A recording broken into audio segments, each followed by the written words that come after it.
You probably clicked on this and you're wondering, how are people with ADHD more successful than the average person?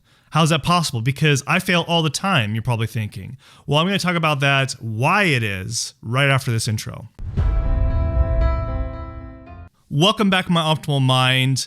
Dr. LeGrand here. And as you already know, if you are coming back, I have ADHD and dyslexia, and I want to talk about how ADHD, specifically those people who have ADHD, can be more successful than the average person, and why so. So before I get started, if you are somebody that is struggling, having better focus, attention, and to be able to improve your ADHD, I have a free training called the 80 Mindset Formula, the Focused Mindset Training. And it's in the description below that goes over my proprietary process, helping my clients and patients be able to have a better focused mind, to have a sharp mind, to improve their ADHD, and to be able to have their ADHD be a part of you to unlock your true potential.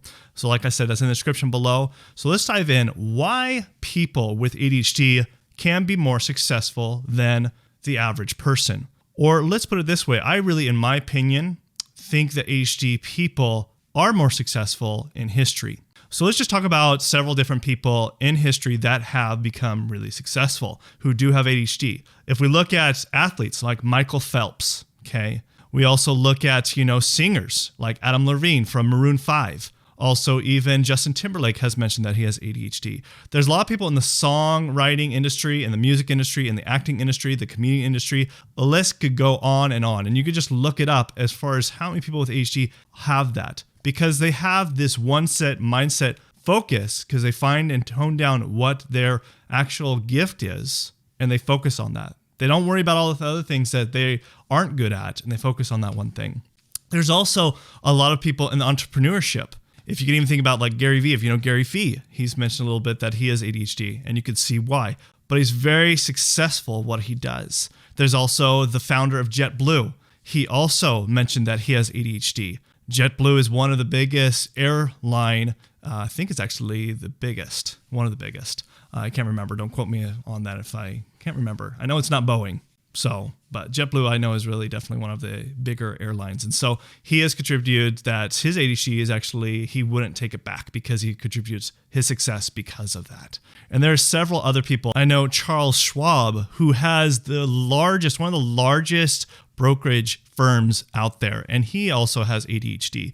So you can see all these very successful people. But the one thing that I wanted to kind of contribute to their amount of their success, and anybody that is really successful, has become really great in the world and contributing to the world, is that one thing that I think that is very common in all of them is they've experienced more failures than most of anybody else.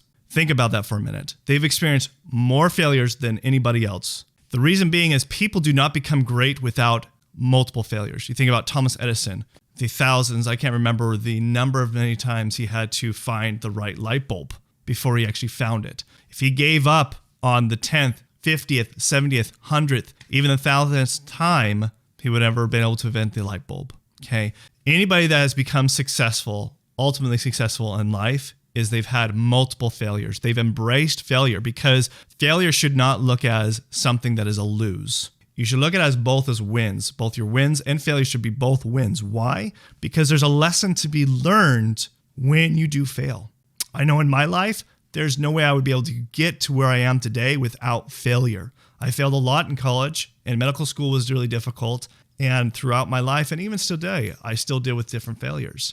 But I now embrace it because I know with my ADHD, there's challenges. But with having failures, it does make you stronger. And that's the second thing I want to go into, is that challenges do make you stronger because you're learning those lessons. You're learning when you fail to maybe not do that again. And even if you still do the same thing over and over again, you still are learning lessons as you do fail. As long as you're not giving up, as long as you don't just throw in the towel, realizing that you continue forward and forward.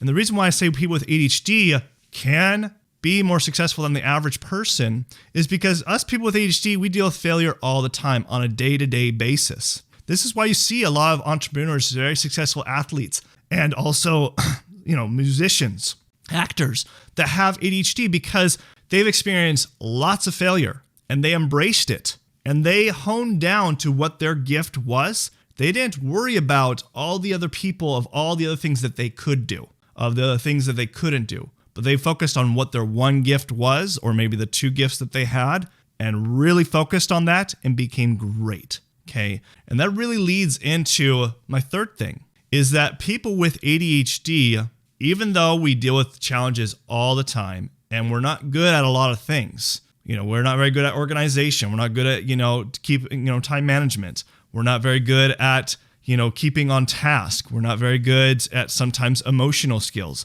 But every ADHD person is different, and every ADHD person has different challenges too.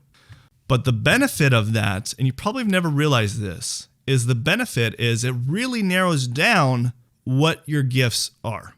I've known lots of people in my life, and family members and friends, that were good at everything.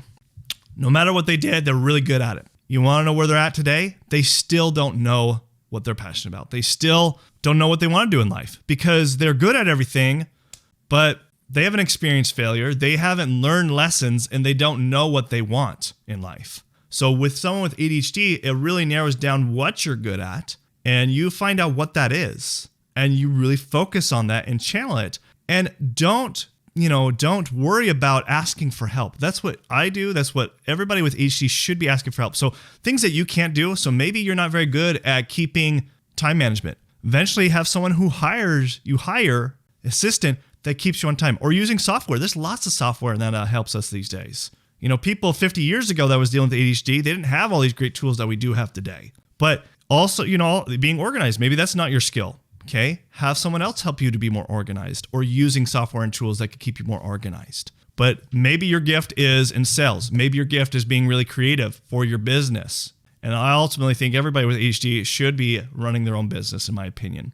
They should be their own entrepreneur. They should be their own boss because of that fact. Because they usually have to focus on that one or two things that they're really good at, and then hire other people and growing a business, and they're the vision of their business and scaling their business.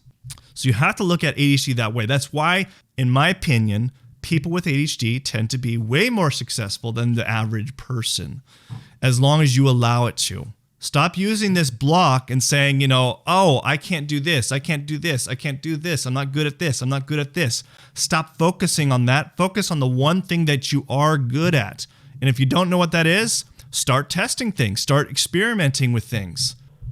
Expose yourself to more stuff and see what you are good at, and find that one thing. Even if it's just one thing, focus on that and scale and become successful, because ultimately you are going to fail over and over and over again. So the next time you do fail, I want you to embrace that. Embrace that failure, because it should be a learning lesson. What can you learn from that experience? Okay. So I hope you really take this to heart, because ultimately, if you really want to be successful, you do have to embrace the failure. And people with ADHD are going to have more failure, and that's okay. That means you're going to be closer to reaching that ultimate success that you want. Okay. So this is Dr. LeGrand, and if you are looking to have better focus and attention and want to become great, to have an optimal brain, I have a free training, and it's in the description below, and you can watch, that goes over my proprietary process of helping you have that optimal brain, to have that sharp focus so that you can be successful. So go ahead and watch that. And until next time, I will see you guys in the next video. Thanks. Bye.